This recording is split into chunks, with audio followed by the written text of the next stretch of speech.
Bienvenidos a la tercera clase del módulo 4 del curso de inspectores.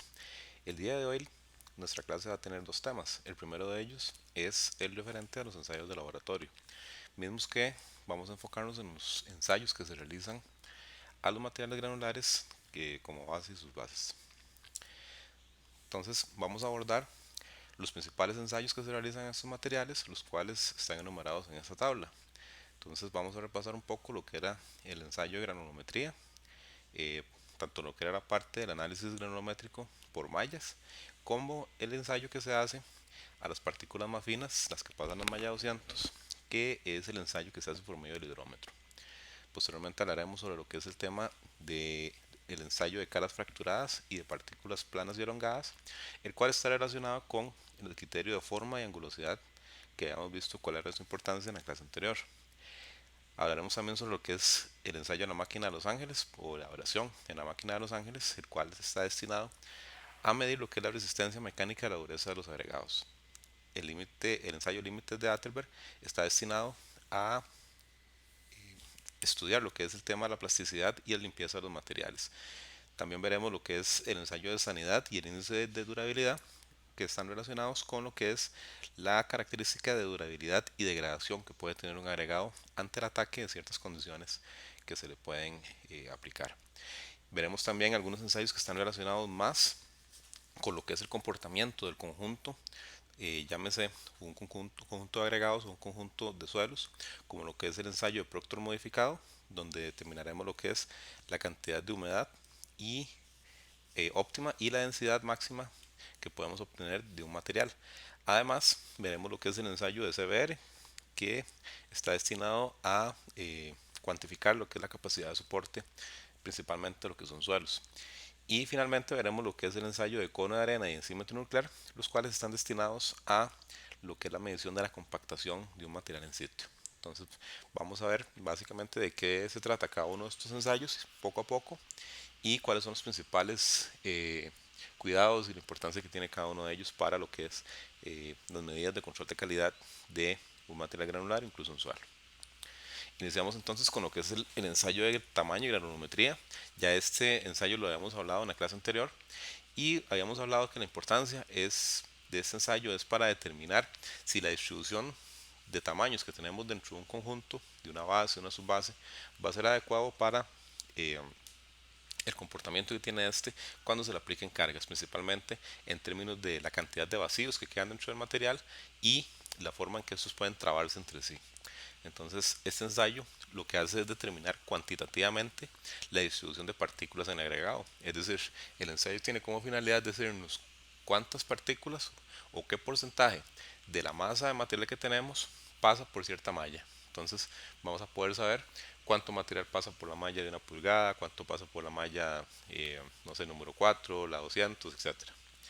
El tamaño máximo de este ensayo es determinado por la malla de menor abertura por donde pasa el 100% del material. Es decir, en el conjunto de mallas, cuando vertemos lo que es el material de base o de subbase, eh, el tamaño máximo es la última malla por la cual pasaron todos los agregados que estaban siendo estudiados. Entonces, el tamaño máximo influye en la trabajabilidad, segregación y compactación de la capa granular, lo cual afectará el desempeño durante su servicio. Entonces, si estamos hablando, por ejemplo, de un material de base, si tenemos muchas piedras, digamos que son de un tamaño muy grande, ese va a ser un material que no va a ser tan fácil de compactar ni se va a comportar de la forma que nosotros queremos. Entonces, uno de los requisitos que usualmente se imponen cuando usted solicita un material de base o subbase es que exista un cierto tamaño máximo de agregados. La distribución de partículas con un tamaño mayor a 75 micrómetros, que es el material que queda retenido en la malla 200, se realiza por tamizado de mallas. Entonces, como hemos hablado en la clase anterior, eh, todo el material que queda por arriba de la malla 200 es el material que considera material grueso, que puede ser estudiado por medio de lo que es la distribución por mallas. El material que pasa ese tamaño, que es de 75 micrómetros, que es bastante pequeño, es material que ya prácticamente se considera como suelos. Entonces ahí prácticamente lo que entran son lo que son arcillos y limos. Y entonces estos se tienen que estudiar de una forma distinta porque ya son tan pequeños que no hay forma de hacerlo por un medio de tamizado. Entonces los tamices tienen aberturas cuadradas y el tamaño aumenta conforme disminuye la abertura. Se realiza un proceso de lavado para determinar la porción de material más fino que el del 75 micrómetros. Entonces, en este proceso, los agregados tienen un proceso previo de lavado antes de hacer lo que es el ensayo. La distribución de partículas con tamaños menores a 75 micrómetros, es decir, que pasa la malla 200, se realiza por medio de un proceso de sedimentación utilizando el hidrómetro. Entonces, el hidrómetro, ahorita vamos a la imagen, básicamente es un aparato como de vidrio que parece como un bombillo alargado. Ese aparato lo que hace es que nos va a ir diciendo cuál es la sedimentación de estos agregados finos dentro de un medio dispersante como es el agua, que tiene además otros químicos que se utilizan para medir cuál es la tasa de asentamiento de esos agregados finos en el tiempo. Entonces este ensayo puede durar hasta un día, mientras todas las partículas finas comienzan a asentarse en el fondo. Por medio de ese ensayo se obtiene la curva granulométrica y junto con el ensayo de límites de Atterberg se puede clasificar el agregado según una tabla de clasificación, ya sea la del Sistema Internacional de Unidades de Clasificación o el método ASHTO. Entonces, esta imagen se la hace conocida. Este es un recordatorio de cómo era el ensayo. Entonces, como veíamos en la imagen de la izquierda, es el conjunto de mallas que se utiliza para lo que es la fracción gruesa, es decir, para todo lo que está por encima de la malla 200, se puede redistribuir por medio de lo que son las mallas, y para aquel agregado que pasa la malla 200 es que se utiliza el método de la figura de la derecha, que como pueden ver aquí el laboratorista en su mano lo que sostiene es el famoso hidrómetro. Entonces él lo que hace es que introduce el hidrómetro y conforme el hidrómetro cambia su flotabilidad, entonces se puede ir midiendo cuánto es el asentamiento que tienen los agregados y se puede ir sacando con base en esa relación de tiempo y asentamiento cuál es la distribución de las partículas más finas que pasan a la malla 200. Entonces estos dos, lo que es la figura de la izquierda y la figura de la derecha, se complementan entre sí. ¿Para qué? Para obtener lo que es la curva granulométrica completa, la cual, les recordamos, vemos en la siguiente imagen. Entonces acuérdense que en la curva granulométrica lo que nos dice es cuál es la relación del tamaño de las partículas contra el porcentaje que pasa cada una de las mallas.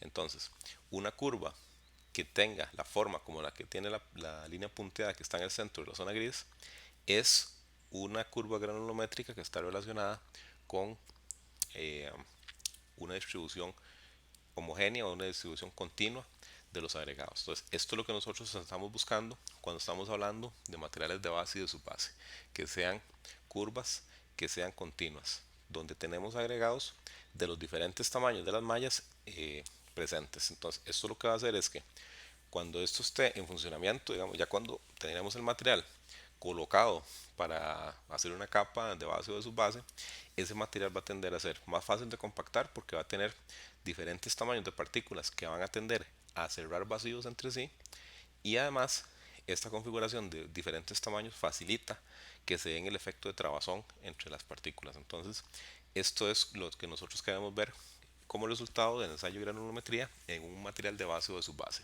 Si nosotros en un ensayo de estos viéramos una curva que tiene una grada, es decir, que viene con una cierta distribución y de pronto cae completamente lo que es la curva, eso quiere decir que existe un tamaño de agregados que son predominantes dentro de la curva.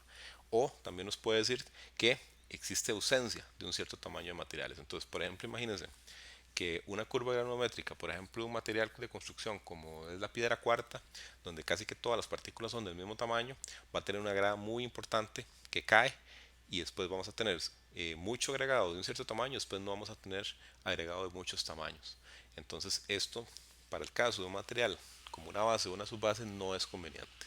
Entonces aquí lo importante es que la curva granulométrica tiene que tener una forma como la que se ve en la figura, que sea una curva continua donde tengamos tamaños de todos los agregados en la curva. Si tenemos una grada en la curva, eso es un efecto negativo. Entonces es algo que no queremos ver para un material de base o de subbase. Otro de los ensayos que es muy importante para lo que es el comportamiento de los agregados es el ensayo de caras fracturadas. Básicamente este ensayo consiste en analizar un conjunto de piedras, una muestra que se saca de lo que es el conjunto de agregados, para ir viendo piedra por piedra cuántas caras fracturadas tiene cada una de las piedritas. Entonces recordemos que estos materiales se supone que vienen, que son producto de un proceso de quebrado, pasan por un quebrador, pasan por un quebrador primario, un quebrador secundario, y entonces esos agregados, se supone que la idea es que ellos se vean como lo que se ve en la imagen inferior al lado derecho, donde ustedes ven que las piedras tienen diferentes caras, o sea, se ven que fueron quebradas, y entonces esas caras fracturadas lo que hace es facilitar al momento de que se le aplique una carga a ese conjunto de piedras, de que esas piedras se traben entre sí. Si son piedras como las de la imagen de abajo a la izquierda, donde se ve que son piedras redondeadas, como decir piedras de río, cuando se le aplica una carga a estas piedras, al tener esa superficie redondeada, las piedras tienden a resbalarse entre sí. Entonces, esto hace que sea muy difícil que los agregados tiendan a trabarse entre sí, y entonces el comportamiento mecánico no es bueno. Entonces, este ensayo tiene como función ver cuántas caras tiene fracturadas en un conjunto de piedras tomadas de la muestra de base o de subbase. Entonces, el ensayo lo que hace es determinar el porcentaje de caras fracturadas por masa o conteo de una muestra de agregado grueso. El agregado se seca, se separa el agregado fino del grueso por medio de la malla número 4 y se lava la parte gruesa. Es decir, este ensayo se hace en las piedras que son más grandes que la malla número 4.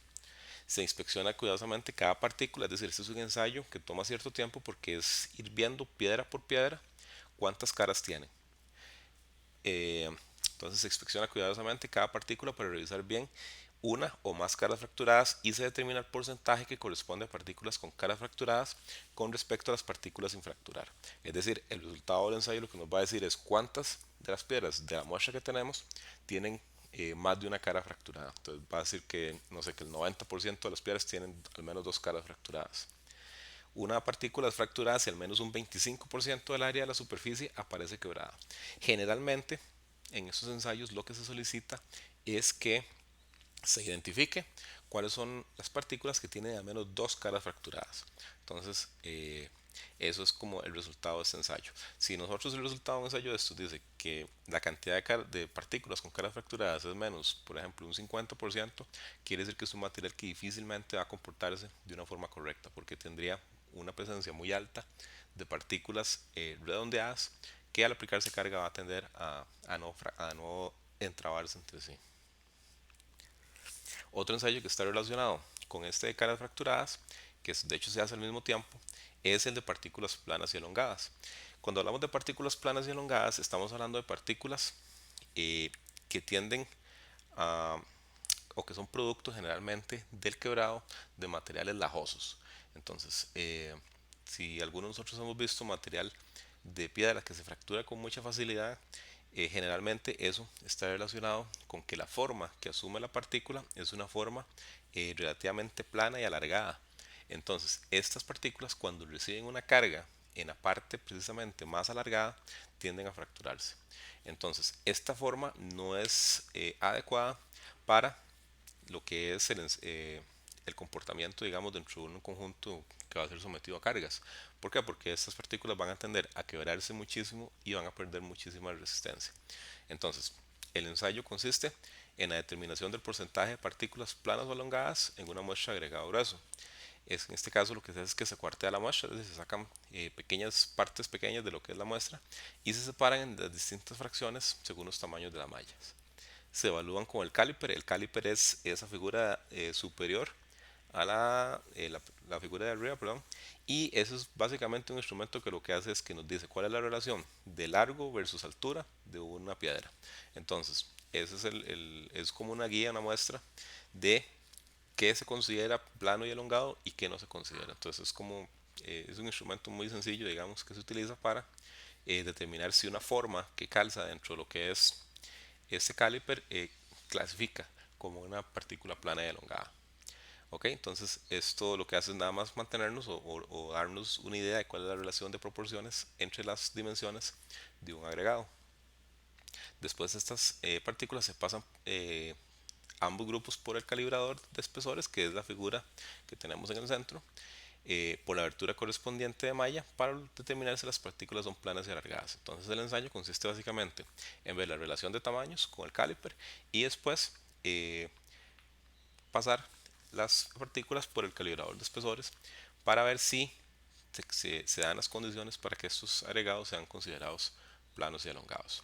Después se determina el porcentaje por peso de partículas planas y elongadas, donde este porcentaje está limitado a un 10%. Entonces vean ustedes que si ya tenemos más de un 10% de partículas que tiene estas condiciones, entonces ya se considera que esto es un problema. ¿Por qué? Porque ese 10% de partículas, como les dije hace un rato, es posible que cuando sean sometidos a cargas vayan a fracturarse muy fácilmente y vamos a tener problemas con el comportamiento de lo que es la base o la subbase.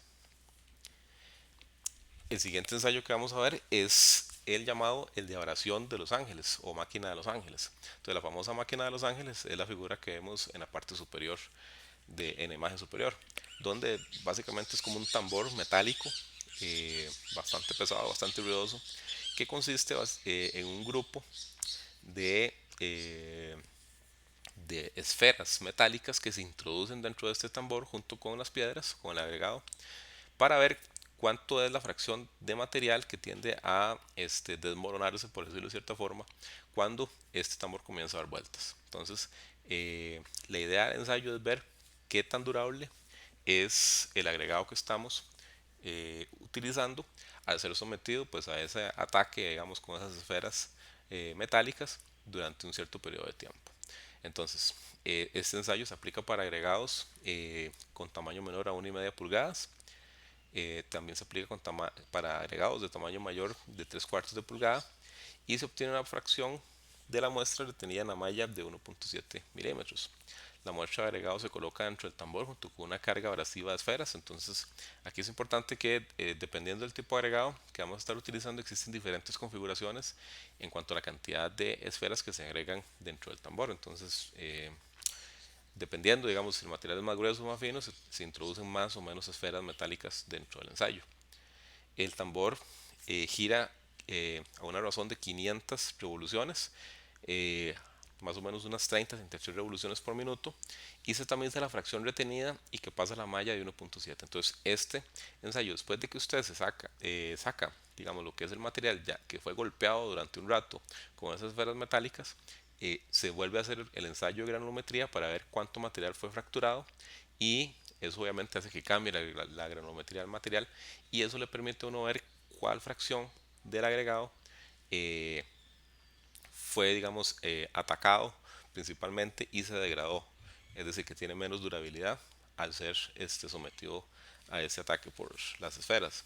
Entonces se obtiene el porcentaje de abrasión por diferencia en masa de la original versus la que se sacó del ensayo. Entonces aquí principalmente, digamos, lo que queremos ver es qué tan resistente y durable son los agregados una vez que pasaron por este ensayo y generalmente aquí el criterio es que al menos la mitad de los agregados que fueron atacados en este ensayo hayan sobrevivido, digamos, al proceso. Entonces eso nos dice que el material es efectivamente durable. Otro ensayo que es muy común y que es de los principales que se utilizan tanto en suelos como en agregados de base y de subbase es el que denominamos los límites de Atterberg o los límites de plasticidad. Entonces aquí lo que estamos hablando es de dos ensayos que lo que hacen es determinarnos cuál es el comportamiento de los agregados o el suelo cuando están sometidos a ciertas condiciones de humedad. Entonces esto es un ensayo que tiene muchísimo tiempo. De hecho ustedes ven en la figura son instrumentos bastante sencillos que se utilizan para este ensayo, pero que tienen muchísima validez y nos dicen con bastante certeza cuál es el comportamiento de los agregados o del suelo cuando están sometidos a ciertas condiciones de humedad. Ok, entonces estos ensayos se utilizan como factor determinante en los procesos de clasificación de suelos. Permite estimar el comportamiento del material ante la humedad, contracción, hinchamiento, compresibilidad y permeabilidad. En este caso, lo que hacemos es utilizar una fracción de suelo o de material fino, digamos, proveniente de la base o la subbase, que pasa en la malla número 40. El porcentaje de humedad al cual el material pasa del estado líquido al estado plástico es el que nosotros denominamos como el límite líquido y se determina por medio de la cuchara o la cuchara de casa grande, que es la figura que vemos en la parte superior. Entonces en este ensayo básicamente lo que se hace es que se coloca una cierta cantidad de suelo dentro de lo que es esa cuchara se utiliza las dos herramientas que están al costado de la cuchara, si los ven en imágenes, para generar esa hendidura en el puro centro, y ustedes ven que lo que queda son como dos pequeños taludes. Entonces, lo que hace el ensayo es que comienza a golpear la cuchara, es decir, tiene como una manecilla que lo que hace es que comienza a levantar la cuchara y la hace golpear contra la base, y ese golpeteo lo que hace es que va a tender a cerrar esa hendidura. Entonces, el momento o el número de golpe que la hendidura efectivamente se cierra, que se cierra esa brecha, es el que se relaciona con el comportamiento de ese material y el que nos dice cuál es ese límite líquido que llamamos, que es ese paso del estado líquido al estado plástico. Entonces, el ensayo es bastante sencillo, digamos, es simplemente colocar bien el material y después comenzar a contar cuántos golpes se necesitan para cerrar esa hendidura. Ok, entonces lo que se hace es obtener ese valor de la cantidad de golpes para relacionarlo con el valor del límite líquido. Después tenemos otra condición que es cuando se agrega un poco más de humedad, perdón, cuando se pierde un poco más de humedad, que es cuando pasamos del estado plástico a un estado semisólido. Entonces, para hacer esta determinación, lo que se hace es, como lo llamamos cuando éramos pequeños, unos cerullitos, digamos, de lo que es suelo o material fino. Y esto lo que se hace es hacer un moldeo manual, es decir, esto se hace a pura mano sobre una plataforma de vidrio, y lo que se hace es hacer estos cerullitos y modificar la cantidad de agua que se agrega hasta tener eh, que estos cerullos, digamos, tiendan a comenzar a fracturarse. Entonces, esto lo que hace uno es graficar cuánto es el contenido de humedad que se va vaciando hasta que se obtiene esa configuración ya desboronada. Entonces, ese porcentaje de humedad es lo que nosotros llamamos el límite plástico. Entonces, ven ustedes que este es un ensayo que es muy sencillo en teoría, pero en la ejecución es bastante difícil. De hecho, es de los ensayos, digamos, del conjunto de suelos, que es de los más difíciles y de los que toma más tiempo realmente calibrar tanto la mano como el ojo para saber exactamente cuándo es el momento o cuál es el porcentaje de agua que se ocupa para que se dé esta condición dentro de estos bastoncitos. Entonces, estos dos ensayos, tanto el de límite líquido, que es el que se obtiene con la cuchara de casa grande, como el que se hace para obtener el límite plástico con estos bastoncitos, estos cerullos, eh, nos permiten a nosotros sacar un factor muy importante que se llama el IP o el índice de plasticidad. El índice de plasticidad es la resta del límite líquido menos el límite plástico, tal como se ve en la ecuación que está en la parte inferior. ¿Por qué es importante el índice de plasticidad para nosotros? El índice de plasticidad está muy relacionado con lo que es el comportamiento de un agregado o de un suelo ante condiciones de cierta humedad, y nos permite relacionar si un agregado va a tender a aglutinarse entre sí o si va a tender a separarse cuando está en presencia de cierta humedad. Entonces, por ejemplo, si nosotros estamos hablando de un material muy fino, digamos, como decir un barro, o decir un suelo que tiene un contenido alto de arcillas o de limos, probablemente va a tener un índice de plasticidad muy alto. Entonces, esto quiere decir que, por ejemplo, si estamos haciendo un corte de un talud, ese material va a tender a aglutinarse entre sí y nos va a permitir hacer taludes con una cierta inclinación. Por ejemplo, si nosotros intentamos hacer esos ensayos en un material que es muy arenoso, vamos a ver que prácticamente el índice de plasticidad va a ser cero. Entonces quiere decir que ese material no va a tender a pegarse entre sí, y que cuando nosotros hagamos un talud que tenga predominantemente ese material, entonces ese talud va a tender a desboronarse muy fácilmente. Entonces este comportamiento en el caso de bases y subbases va a ser muy importante, porque nosotros requerimos de que esos materiales tengan cierta plasticidad. Entonces, ¿por qué? Porque nosotros queremos que exista un poco de ese efecto de aglutinamiento en el mismo agregado. Entonces, si nosotros tenemos una base, una subbase que es NP, que quiere decir que no tiene plasticidad, es decir, que la diferencia entre el límite líquido y el límite plástico es cero, o sea, no hay nada de plasticidad, entonces ese agregado va a tender a, cuando estamos colocándolo y estemos haciendo el proceso de compactación, ese agregado va a tender a despegarse entre sí. Se va a ser muy difícil realizar la compactación si no tenemos nada de plasticidad. Incluso en algunos casos, digamos en proyectos donde por las características del agregado, el material de base o de subbase no tiene ninguna plasticidad, incluso lo que se hace, tal vez de una forma empírica, pero que resulta, es echarle un poco de tierra, digamos, al mismo agregado, así en una proporción bajita, digamos, para agregarle plasticidad y eso facilita mucho el proceso de compactación. Entonces, para que vean que digamos esto es un factor muy importante relacionado con la compactación que se va a hacer al material y con el comportamiento del mismo en el tiempo. Entonces, generalmente no buscamos que los agregados de base o de subbase sean NP, o sea que no tengan plasticidad, sino que buscamos que tengan una plasticidad relativamente baja. Generalmente esto lo que buscamos es que ese índice de plasticidad sea un valor cercano entre un 4 y un 6%. Tampoco nos interesa, digamos, o nos gustaría de que este valor fuera demasiado alto. Si tuviera un índice de plasticidad en una base, por ejemplo, no sé, de 30 o de 40, eso se va a hacer como una plasticina. Entonces, tampoco nos va a servir, ¿verdad? Porque cuando le aplicamos la carga, cuando hagamos el proceso de compactación, eso se va a deformar muchísimo. Entonces, este ensayo de los límites de Atterberg, básicamente lo que nos hace es eh, explicarnos cuál es ese comportamiento del suelo, o en el caso de nosotros, de las bases y subbases, cuando está sometido a una cierta humedad. Entonces, nos interesa saber cuál es el comportamiento plástico de ese conjunto.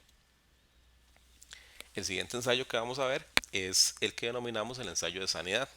Básicamente el ensayo de sanidad lo que hace es determinar cuál es el comportamiento del agregado cuando está sometido a un cierto ataque químico. Entonces, lo que queremos ver es si el agregado que nosotros vamos a utilizar es susceptible a tener problemas de durabilidad si está sometido a ciertas condiciones, digamos un ataque externo, digamos de forma química. Entonces, lo que se hace es que se disuelve una muestra de agregado en sulfato de sodio o sulfato de magnesio, dos compuestos que producen una fuerza interna expansiva sobre los poros del agregado que simula el proceso de expansión del agua por congelamiento. Entonces, esta es una forma de conocer cómo se van a comportar esos agregados si están sometidos a una condición de hielo y deshielo. Entonces, bueno, se imaginarán ustedes que en el caso de Costa Rica, digamos, esa no es la principal condición, sino que lo que buscamos es ver si estos agregados tienen suficiente durabilidad para no tener problemas, por ejemplo, si nosotros lo colocamos cerca de una zona costera, por ejemplo, o en una zona tremendamente fría, digamos, tal vez no llegar al punto de congelación, tal vez pensando como, no sé, el Cerro de la Muerte, digamos que es una zona fría, eh, entonces que esto puede comprometer, digamos, la durabilidad de los agregados. Se hace una granulometría inicial, se disuelve el agregado en una solución por un tiempo de unas 16 o 18 horas, entonces como ven en la imagen superior de las figuras, este es el proceso ya después de que el agregado pasó por un cierto proceso de granulometría y está siendo sometido a este tiempo de 16 o 18 horas de ataque, digamos, de los químicos. El agregado se seca en el horno hasta alcanzar una masa constante y luego se deja enfriar a una temperatura ambiente. Este ciclo se realiza 5 veces, entonces los agregados son sometidos a 5 ciclos de ataque, digamos, de los químicos y después se determina la pérdida de masa en cantidades retenidas y se calcula el promedio ponderado. Entonces, dependiendo del químico que utilicemos, esa es la pérdida máxima que nosotros esperaríamos. Entonces, si estamos hablando de sulfato de sodio, el máximo sería de un 12%. Si fuera un sulfato de magnesio, la pérdida máxima sería un 18% porque el sulfato de magnesio es más agresivo que el sulfato de sodio. Entonces, como vemos en la imagen del centro, lo que andamos buscando es entre los poros de cada una de las piedras ver si se genera un efecto de expansión que pueda llegar a fracturar la piedra. Entonces, ¿qué pasa si el agregado es muy susceptible o tiene muy poca sanidad? Entonces va a pasar lo que tenemos en la imagen inferior. Entonces ustedes ven que antes del ensayo las piedras se veían íntegras y después del ensayo ven ustedes el montón de grietas que tienen, porque es un agregado que es susceptible al ataque de estos químicos. Entonces es un agregado que ya en la vida real va a ser un agregado que, dependiendo de las condiciones en que se coloquen, va a ser muy susceptible también a que se fracture en el tiempo. Entonces, este ensayo lo que hace es básicamente darnos una idea de cuál es la durabilidad de las piedras ante ciertas condiciones de ataques externos, digamos. Otro ensayo que está relacionado con lo que es la durabilidad también de los agregados es el que llamamos el índice de durabilidad. Entonces, el índice de durabilidad básicamente lo que hace es indicarnos la resistencia de un agregado para producir materiales finos tipo arcilla. Entonces, en este caso se desmenuzan los terrenos de las partículas del agregado, se determina cuál es la granulometría de ese agregado. Posteriormente existen dos procedimientos para esto, que es el procedimiento para la parte gruesa, la parte fina y la combinación de lo que es la parte fina y gruesa. Se coloca lo que son los agregados en ese recipiente cilíndrico con una solución de cloruro de calcio. Esto se agita y se deja reposar por un momento, por unos 20 minutos, y se lee la altura del depósito. Y después de esto, entonces, existen dos resultados, lo que se llama eh, lo que es el porcentaje pasando, digamos, lo que es el agregado grueso, y el porcentaje pasando lo que es la parte fina. Entonces, esa determinación de esa relación entre el DC y el DF lo que nos da es precisamente un índice, que es el que llamamos el índice de durabilidad. Otro ensayo que es muy importante, del cual hemos estado hablando y también vamos a seguir hablando en las siguientes clases, y es el que llamamos el de Proctor. El ensayo Proctor básicamente lo que hace es determinar dos valores que son de mucha importancia para nosotros, que es cuál es la humedad óptima y la densidad máxima de un agregado. Es decir, cuál es el punto óptimo en el cual ese agregado va a obtener la máxima compactación. Entonces existen dos métodos para hacer el ensayo Proctor, lo que llamamos el Proctor estándar y el Proctor modificado. Entonces, ¿cuáles son las diferencias? Como ven en la imagen, el ensayo Proctor consiste básicamente en que usted agarra un conjunto de material y lo coloca en esos dos anillos que están en el centro de la imagen. Posteriormente se realiza un proceso de compactación con el mazo y esto se somete después a un proceso, se sumerge, digamos, durante un tiempo considerable en agua y después se mide cuánto es la deformación que tiene ese conjunto cuando usted eh, le coloca una cierta carga. Entonces, el ensayo tiene dos versiones. La versión estándar, que es que el proceso de colocación del material es en tres capas, donde se hacen 25 golpes con el mazo por cada capa, con un mazo de 2.5 kilogramos. Y la altura de caída de ese mazo es de 30 centímetros. En el caso del Proctor modificado, se hacen 5 capas de agregado con 56 golpes por capa a 4.5 kilos el peso del mazo y a una caída de poco más de 45 centímetros de altura. Entonces vean ustedes que el caso del Proctor modificado estamos no solo utilizando un mazo más grande, sino que le estamos dando más golpes por cada capa a una mayor altura. Entonces, ¿qué quiere decir eso? Que estamos introduciendo una mucho mayor energía de compactación al momento de hacer el ensayo. Entonces, ¿cuál es la diferencia? Que nosotros el ensayo de Proctor modificado, al ser un ensayo mucho más exigente, es el que vamos a utilizar como parámetro para lo que son agregados. Es decir, para lo que son materiales de bases y de subbases, nosotros utilizamos los resultados del Proctor modificado. ¿Por qué? Porque es un ensayo que exige más el material y además simula mejor lo que son las condiciones de compactación y de utilización o exigencia, digamos, que tiene el material dentro de lo que es una carretera. Entonces, en el caso de suelos, generalmente utilizamos lo que se llama el Proctor estándar, pero para lo que son capas de estructuras de pavimento, utilizamos siempre los resultados del Proctor modificado. Entonces, para que tengamos clara esa diferencia. Todo lo que son estructuras de pavimentos, utilizamos Proctor modificado. Para algún otro ensayo, digamos, otra condición, principalmente en suelos, podríamos utilizar el Proctor estándar. Pero para estructuras de pavimentos siempre utilizamos solo resultados del Proctor modificado. Ok, entonces aquí vemos eh, un poco lo que es el ensayo Proctor modificado. Lo que se hace es que se obtiene la relación entre el contenido de humedad y densidad del material cuando es compactado en un molde con un mazo de 4.54 kilogramos a una altura de 457 milímetros. Entonces, vean la imagen superior, eh, el anillo de la izquierda es el que se utiliza para lo que es el ensayo de Proctor estándar. El de la derecha es el que se utiliza para el Proctor modificado. Entonces, nótense la diferencia de tamaño entre los martillos. Entonces, vean ustedes que evidentemente la energía de compactación del Proctor modificado es mucho mayor porque el mazo es bastante más grande. Okay, se preparan al menos 5 muestras de suelo con diferentes porcentajes de humedad se moldea cada una de las capas a 56 golpes, que es lo que está haciendo el individuo que está en la figura inferior. Entonces ven ustedes que el mazo lo que se hace es que se asienta el mazo sobre la muestra de agregado en este caso, o de suelo, y lo que se hace es que se jala esa barra que está en la mano derecha de este señor, y entonces esto es lo que nos determina cuánto es la altura caída, ¿verdad? No es calculado, sino que ya el mazo está calibrado a esa altura de 457 milímetros para que el golpe sea siempre el mismo. Después se grafican los resultados de cada muestra con densidad seca y el porcentaje de humedad, y se obtiene una curva de compactación. Entonces esto ya, vean ustedes que nos está relacionando cuál es el comportamiento de este material en relación con el porcentaje de compactación que vamos a andar buscando posteriormente en campo. Entonces se obtiene la relación entre la densidad seca máxima y la humedad óptima por medio de la curva de compactación. Entonces, ¿cuál es la famosa curva de compactación? Es esta que tenemos en imagen. Entonces vean ustedes, el resultado del ensayo de Proctor modificado es obtener ese punto máximo de la curva, donde tenemos la densidad máxima del material versus la humedad óptima. Entonces, el ensayo lo que hace es que agarramos el material y le introducimos diferentes porcentajes de humedad.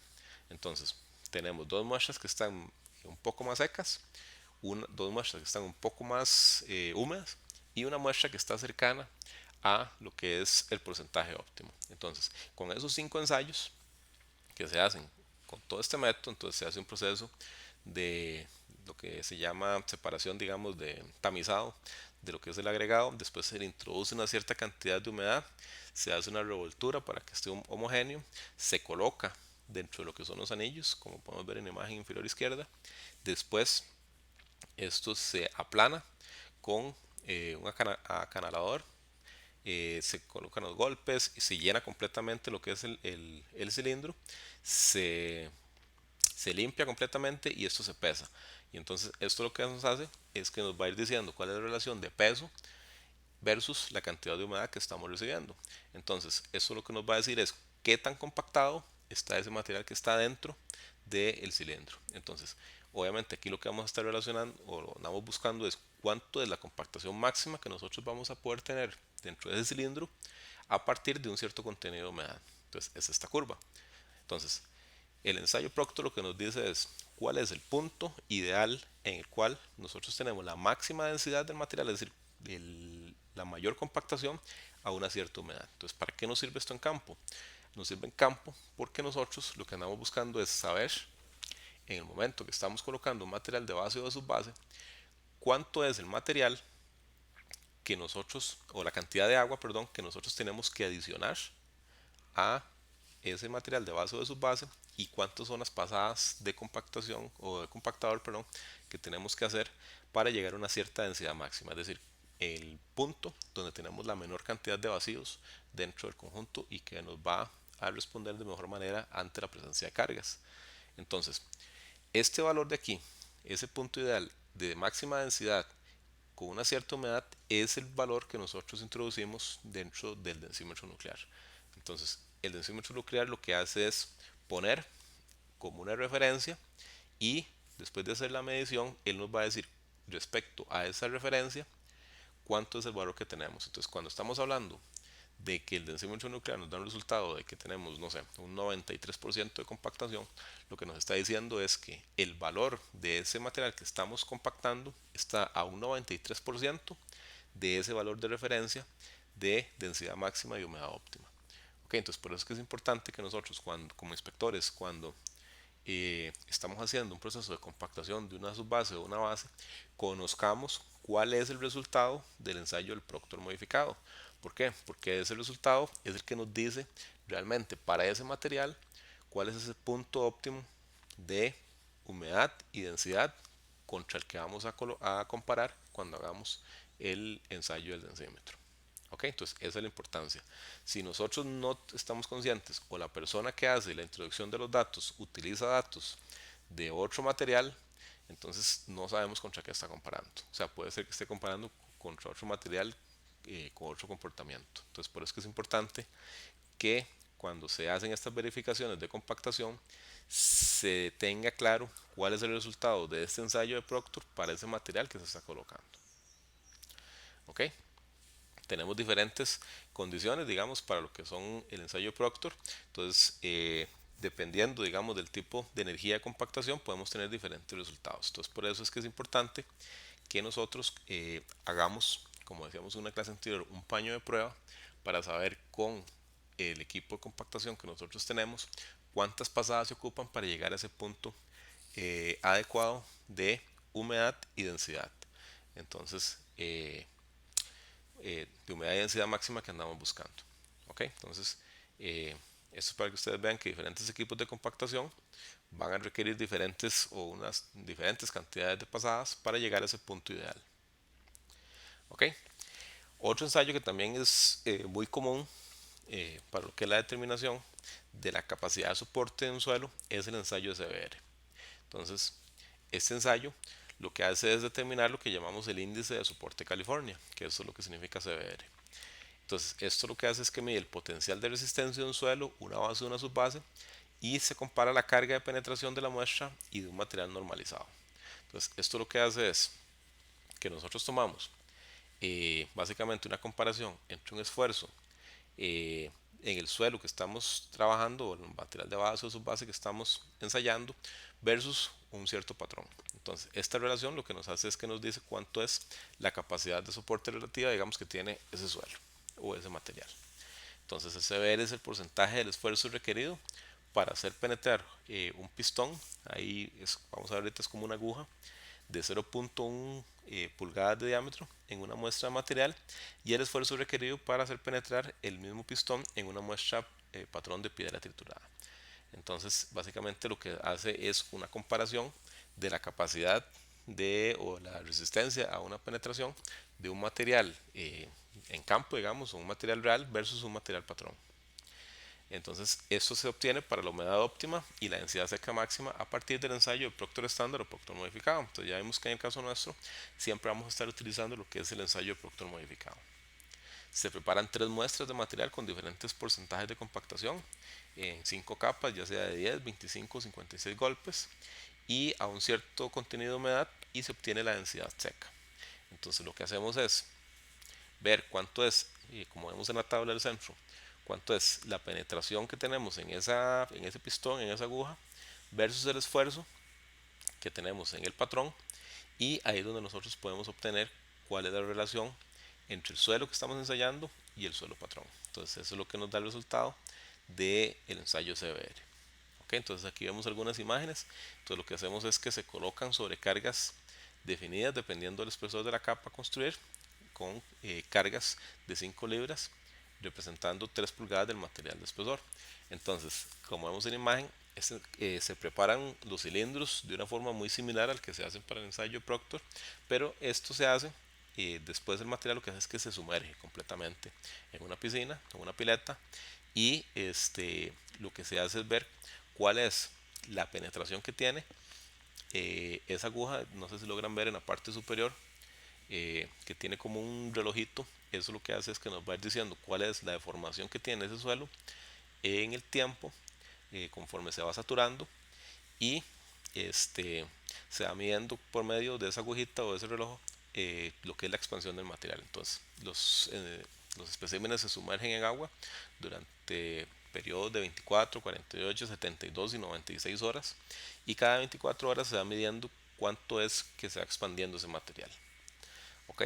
Los especímenes después de ese periodo de tiempo, vean ustedes que son varios días que dura el ensayo, se drena por 15 minutos y se aplican sobrecargas de nuevo sobre la muestra saturada. Entonces, para eso utilizamos lo que es eh, el aparato que está en la figura inferior, que es el que se utiliza para medir cuánto es la penetración que tenemos dentro de ese suelo saturado para medir la resistencia. Entonces se aplica una carga de 10 libras de penetración a una razón de 0.05 pulgadas por minuto y se realiza una lectura cada 0.025 pulgadas de la carga aplicada hasta llegar a una penetración total de media pulgada de penetración. Entonces, ¿qué nos va a decir? Un suelo o un agregado que tenga una mayor velocidad de penetración, en este caso es un material que tiene menos resistencia, tiene un CBR más bajo. Si tenemos un material que la penetración tarda más tiempo en llegar a ese 0.5 pulgadas, lo que nos quiere decir es que es un agregado o un suelo que tiene mayor resistencia, entonces tiene un índice de soporte mucho más grande. Entonces, básicamente se utilizan, se repite el ensayo, digamos, para utilizar agujas de 0.1 pulgadas y de 0.2 pulgadas y se grafica el esfuerzo unitario versus la penetración. Y esto posteriormente se grafica lo que es el porcentaje de compactación contra lo que es el CBR. Entonces, al final de cuentas, ¿qué es lo que nosotros obtenemos de ese ensayo? Lo que obtenemos son este tipo de curvas. Entonces, estas curvas lo que nos van relacionando es cuánto de la penetración que vamos a obtener, dependiendo de la compactación que tenía ese material, versus el esfuerzo que se requirió para hacer esa penetración. Entonces, estas curvas son las que nos determinan cuál es el índice de soporte que tiene el material. Entonces, cuando estamos hablando de CBRs altos, digamos, estamos hablando de CBRs que pueden ser superiores a 90, por ejemplo, para agregados de bases granulares o de sus bases, generalmente estamos hablando de que los CBRs que se solicitan son mayores a 85. Entonces quiere decir que se necesita que los materiales tengan una alta capacidad de soporte. ¿Cuál es un CBR típico, digamos, de un suelo? En un estado natural generalmente y en el Costa Rica, por la formación de suelos que ha habido aquí, por la geología del país, generalmente los suelos tienen valores cercanos a 5. Es decir, estamos hablando de CBRs bastante bajos. Entonces, si nosotros estamos construyendo un camino y, por ejemplo, estamos haciendo una apertura de una trocha, digamos, generalmente vamos a encontrar CBRs en sitio que van a ser relativamente bajos. Entonces uno puede esperar valores de CBR de 3, de 4, de 5, de 7. Pero digamos, si estamos en una zona de suelos más competentes, podríamos estar hablando de CBRs para arriba de 7, digamos. Generalmente en el país, como les digo, los suelos predominantemente van a tener valores de CBR relativamente bajos, entre 3 y 5. Eso es lo que usualmente sucede. Si tenemos condiciones de CBR muy malas, digamos, si tenemos suelos expansivos, si tenemos suelos que son altamente plásticos, entonces ahí vamos a estar hablando de suelos que tienen CBR de 1, de 2, y esos son suelos que son tan malos que probablemente tengan que ser sustituidos antes de pensar en colocar una estructura de pavimento encima de ellos. Entonces vean ustedes la diferencia que existe entre suelos y agregados, ¿verdad? Cuando estamos hablando de suelos, estamos hablando de que un CBR de 10 ya es un valor bastante bueno, pero si estamos hablando de agregados, estamos hablando de que estos agregados deberían tener CBRs arriba de 85 para ser considerados como buenos. Entonces, para que vean, digamos que este ensayo se utiliza tanto para suelos como para agregados y es una forma bastante, ya un poco vieja, digamos, pero es bastante útil para darnos una idea de cuál es la capacidad de soporte que tienen esos materiales. Ok, aquí vemos la curva final, digamos, de lo que es el ensayo CBR. Producto de estos tres gráficos de aquí, uno tiene 3 puntos de lo que es el valor de CBR y entonces vean ustedes que en, en el eje de la izquierda, digamos en el eje vertical, es donde se grafica el CBR versus lo que es la densidad máxima seca que se tiene a un cierto porcentaje de Proctor modificado. Entonces, por ejemplo, para este ensayo, este resultado de, de este suelo, de este agregado que está aquí, entonces vean ustedes que para un 95% del Proctor modificado, es decir, el valor máximo de compactación, se tiene un CBR cercano a 70. Entonces estamos hablando de que si se tratara de un suelo, estamos hablando de un suelo extraordinario, ¿verdad? Porque tiene una muy alta capacidad de soporte. Pero si se tratara de un material de base o de subbase, estamos hablando de un material de base o de subbase que no es tan bueno, digamos. ¿Por qué? Porque se está buscando que, como les decía, estos valores de CBR en agregados sean mucho mayores que ese 70%, ¿verdad? Entonces, ya con este ensayo que complementa lo que es el Proctor, el concepto que hemos hablado anteriormente de densidad máxima y humedad óptima, es que nosotros tenemos realmente una idea de cuál es el valor de soporte que tiene este agregado cuando se utiliza en campo. Ok, ahora vamos a ver algunos ensayos que están relacionados con lo que es la medición de compactación en campo. Entonces, en una clase anterior les mencioné este ensayo de aquí, que se llama el cono de arena. El cono de arena era el ensayo que se utilizaba con mayor frecuencia antes de la aparición del densímetro nuclear. Entonces, ¿en qué consiste este ensayo? Este ensayo se utiliza para determinar la densidad en sitio de materiales compactados respecto al Proctor modificado. Se excava un agujero en el material compactado, entonces vean ustedes en la primera imagen se tiene un molde metálico y lo que se hace es que una vez que pasó la compactadora y majó bien el material, uno tiene que pararse encima de ese material y comenzar a hacer un agujero con ese molde que está ahí. Entonces se excava un agujero de entre 10 y 15 centímetros, dependiendo obviamente del espesor de la capa, y el material que se saca de ahí se mete en esa bolsa que ven en la imagen del centro y es un material que se pesa, ¿verdad? Entonces el agujero se rellena con una arena que se llama arena Ottawa, que es una arena que es calibrada, es una arena color blanco, que ya tiene una densidad conocida y se determina el volumen del agujero eh, al pasar el remanente de arena por el cono. Entonces lo que se hace es, como vemos en la imagen, que se ve en la parte inferior, en el balón ese, digamos, en el recipiente este de plástico donde está la arena, se mete dentro del hueco que se hizo en el material que se compactó por medio de ese cono que está ahí, y lo que se hace es que se mide cuánto es la cantidad de arena que realmente cabe dentro de ese agujero, ¿verdad? Entonces se determina la densidad húmeda como la masa extraída del material entre el volumen obtenido por medio del cono de arena. Es decir, vamos a medir cuánto es el peso del material que quedó en la bolsa en relación con el volumen de material, el volumen de arena que logramos introducir dentro de lo que era el agujero. Entonces esa relación entre el peso extraído versus el volumen que ocupó la arena es el que nos va a permitir sacar una densidad, ¿verdad?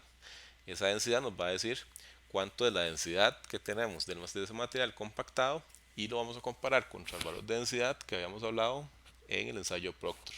Entonces eso nos va a permitir comparar cuánto es la compactación que tiene ese material por este medio, digamos, haciendo esa comparación entre la cantidad de arena que entró ahí versus el peso que sacamos del material en relación con el Proctor, nos va a decir cuánto es el porcentaje de compactación que tiene eso. Entonces, este, básicamente es un ensayo para medir compactación de una forma indirecta, ¿verdad? Entonces, es un ensayo que es lento, porque imagínense ustedes el tiempo que dura haciendo ese hueco, alisando bien las paredes, introduciendo la arena, pesando lo que es el material extraído, viendo cuánto es el volumen de arena que entró. Entonces esto toma tiempo, digamos. Yo lo he visto hacer un par de veces. Estamos hablando que ya gente experimentada, digamos, puede durar hasta 20 minutos verificando un punto. Entonces imagínense ustedes lo que es hacer esta verificación en una construcción de una carretera, donde hay que hacer esta verificación por lo menos en 3 puntos, cada 100 metros, por cada capa. Entonces esto podría ser eterno, ¿verdad? Entonces para hacer una verificación de compactación y duraría muchísimo tiempo. Entonces, como este ensayo ya es un poco antiguo, digamos, y tiene esa gran desventaja del tiempo, entonces utilizamos este ensayo, que es el densímetro nuclear. El densímetro nuclear lo que hace es que por medio de la emisión de ondas a partir de una fuente radioactiva, lo que hace es comparar la velocidad entre la salida de estas emisiones de la fuente versus un receptor que tiene el mismo aparato. Es decir, cuánto dura una onda viajando desde la salida del aparato, pasando por el medio, digamos, que sería el material que estamos compactando, hasta llegar nuevamente a la fuente. Entonces, esa diferencia de velocidad de la onda viajando desde un punto a otro es el que va a depender de qué tan denso es el medio. Entonces, si estamos en un medio que es muy poco denso, digamos, o sea, que no está compactado, entonces esa velocidad va a ser mucho más lenta que si se realiza en un medio que está compactado, donde al haber menos vacíos, la velocidad de onda va a ser mayor. Entonces, es el principio fundamental, digamos, de funcionamiento de un densímetro nuclear. Es básicamente lo que hace es medir la velocidad de dispersión de una onda en un medio. ¿Okay? Entonces, se utiliza para el ensayo de densímetro nuclear se utiliza para determinar la densidad en sitio para materiales compactados con respecto al ensayo de Proctor modificado. Entonces, ven ustedes, aquí otra vez nos habla el Proctor modificado. Entonces, ¿por qué? Porque el dato que se introduce en el aparato es el resultado del Proctor modificado. ¿Se acuerdan? Que el Proctor modificado lo que nos dice es cuánto es la humedad óptima y la densidad máxima de un material.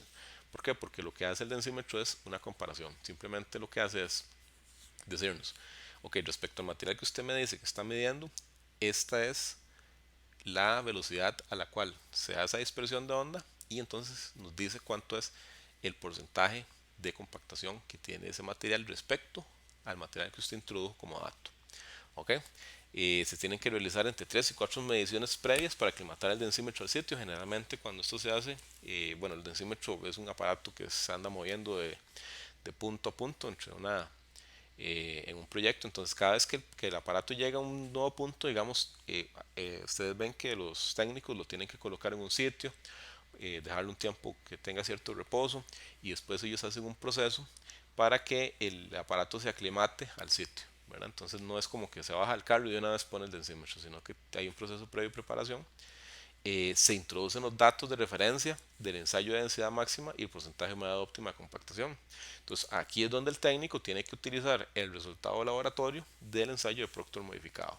Si no utiliza, digamos, o si ese material no ha sido ensayado y no se tiene idea de cuánto es el Proctor modificado, lo que está haciendo es bateando. ¿Ok? ¿Por qué? Porque no conoce exactamente cuánto es el valor ni de densidad máxima ni de humedad óptima para ese agregado.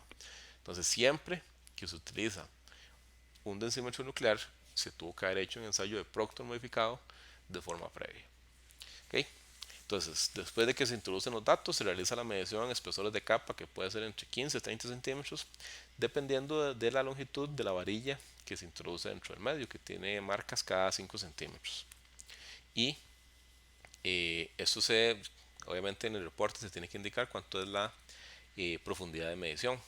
Se puede variar el tiempo de medición entre un minuto, que es el lapso más usado, hasta de 4 minutos. Entre más tiempo haga medición el aparato, va a tener mayor precisión la medición, ¿verdad? Pero generalmente, digamos, con un tiempo de un minuto y medio, digamos, ya es más que suficiente para obtener un resultado bastante confiable de lo que es el valor de densidad. ¿Ok? Generalmente tenemos dos medios de medición en los densímetros nucleares. El medio que se llama de retrotransmisión, que es cuando la fuente permanece dentro del aparato en capas delgadas, que esta es la forma en que se mide compactación, por ejemplo, en una mezcla asfáltica o en una losa de concreto. Entonces, ¿por qué? Porque vean ustedes que en la imagen inferior, eh, esto tiene dos formas de trabajar, que es cuando usted introduce la varilla dentro del medio o dentro de la capa que usted está midiendo, o cuando no lo hace. Entonces, imagínense ustedes en una capa de mezcla asfáltica ponerse a hacer un hueco, digamos, para meter esa varilla, digamos, no es práctico. Entonces, para ese caso, o una losa de concreto, en ese caso, lo que se utiliza es el método de retrotransmisión o retrodispersión, que lo que hace es que mantiene la varilla metida dentro del aparato y solamente la punta, digamos, de la varilla es la que toca el medio. ¿Cuál es la segunda forma? Que es la forma de transmisión directa, que es cuando la fuente, es decir, la varilla, sale del densímetro y penetra en la capa a medir por un orificio y realiza la medición por medio con menor incertidumbre. Se utiliza para capas de mayor espesor, se utilizan suelos, capas granulares, se puede utilizar en mezcla asfáltica, pero habría que hacer el hueco, ¿verdad? Entonces, ven ustedes que estos aparatos, en la imagen anterior, en la parte superior, existe una varilla y existe como una plantilla y hay un mazo que se utiliza para hacer un hueco. Cuando se utiliza la forma de transmisión directa. ¿Cuál es más precisa? Pues obviamente la de transmisión directa es mucho más precisa. Entonces, esto es importante por lo siguiente. Vean ustedes que estamos hablando de que el método de transmisión directa, es decir, cuando usted hace un hueco en el medio para meter la varilla, es mucho más preciso que cuando se utiliza el método de retrodispersión. ¿Cuál es el que utilizamos nosotros para medir compactación en mezclas asfálticas? El de retrodispersión, es decir, el que es menos preciso. Entonces, esto nos limita a que cuando utilizamos el densímetro nuclear para una capa de mezcla asfáltica, esa capa de mezcla asfáltica debe tener por lo menos entre 5 y 7 centímetros de espesor. Es decir, si nosotros intentamos hacer una medición de compactación de una mezcla asfáltica con un densímetro nuclear para una carpeta de 4, de 3 centímetros de espesor, no estamos midiendo nada. Es decir, ese es un resultado que es engañoso. Para que esto sea realmente confiable, como les decía hace un momento, tienen que ser capas de mezcla asfáltica que ojalá tengan más de 7 centímetros de espesor. Entonces vean ustedes que esta es una limitación que no siempre se conoce, ¿verdad? En el caso de materiales de base y de subbase, generalmente tenemos la capacidad, digamos, de hacer el hueco, digamos, dentro del material para poder hacer el método de transmisión directa. Entonces ahí el resultado es mucho más confiable. Entonces, para que tengan clara la diferencia entre lo que es el método de retrotransmisión y el método de transmisión directa en utilización de un densímetro. ¿Y por qué? Para mezclas asfálticas el densímetro nuclear es efectivo, pero solo a partir de cierto espesor de capa. ¿Ok? Entonces aquí hablamos un poco más sobre lo que es el ensayo del densímetro nuclear, la posición correcta de la base con agarradera de varilla frente a la placa metálica durante la medición. Eh, se tiene que colocar en una superficie plana. Es muy importante, se tiene que evitar que la maquinaria esté en movimiento cerca de lo que es el densímetro, por lo menos unos 3 metros de distancia y lejos de estructuras de concreto, porque puede generar ¿cómo se llama? Una lectura incorrecta. Entonces, justo en el momento que se hace la medición con el densímetro, no puede haber maquinaria cercana, sobre todo generando vibración, ¿verdad? Ese es un problema que podría generar una mala lectura. Se tiene que hacer un perímetro de al menos 3 metros de distancia del densímetro cuando está haciendo la medición.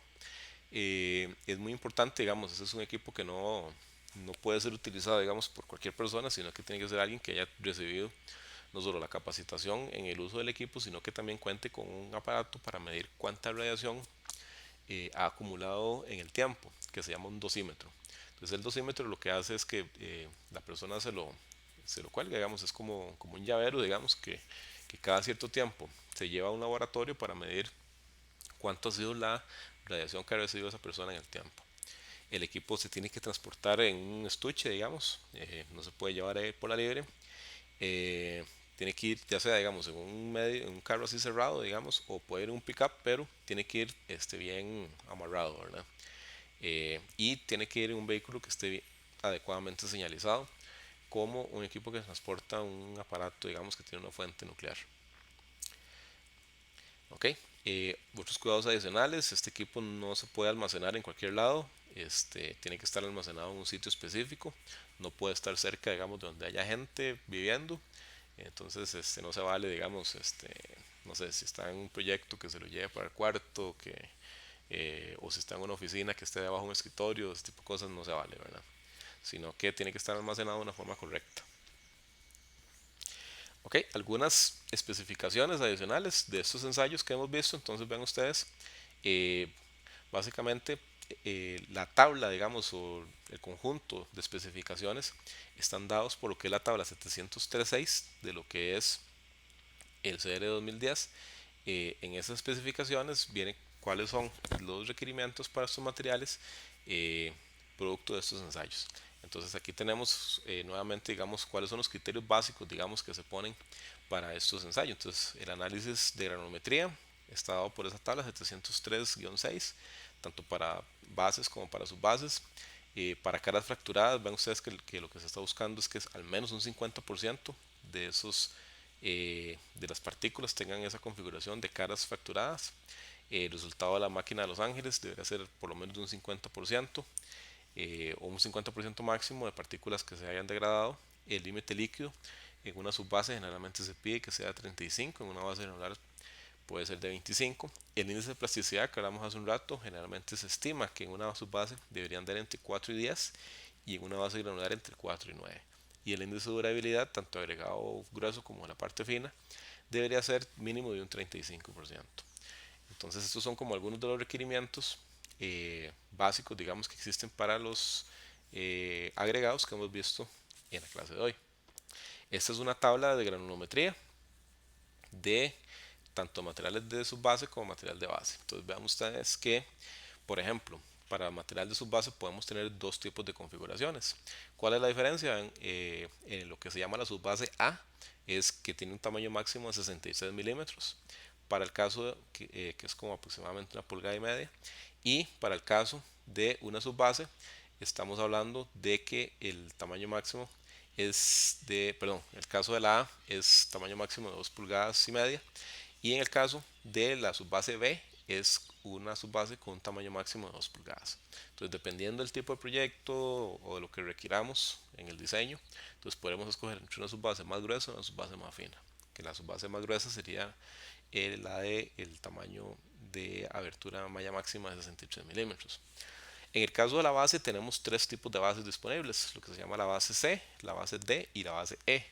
Entonces, al igual que en el caso de la subbase, conforme vamos avanzando estamos obteniendo material de base más fino, con tamaño máximo más pequeño. Entonces, la base de categoría C tiene un tamaño máximo de 2 pulgadas.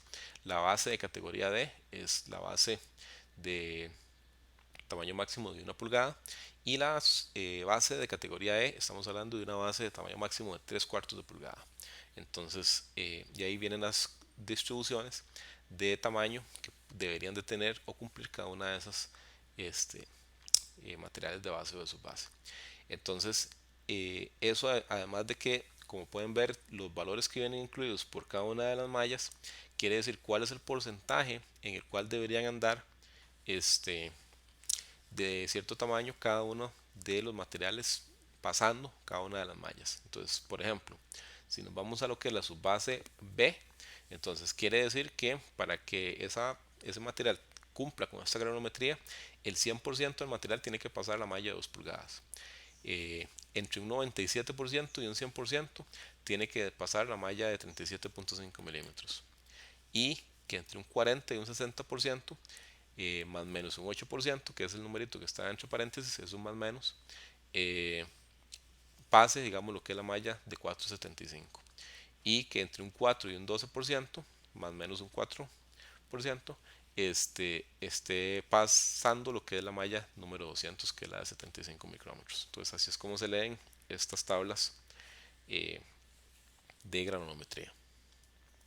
Ok, entonces, terminando con esto, vemos que los ensayos a lo que son materiales de base y subbases pueden ser, son muy variados y cada uno tiene su propia importancia. Entonces, todos son necesarios para obtener un agregado que posteriormente, cuando estamos colocándolo en campo, se comporte de una forma correcta. Entonces, con eso terminamos lo que es el primer tema de esta clase número 3.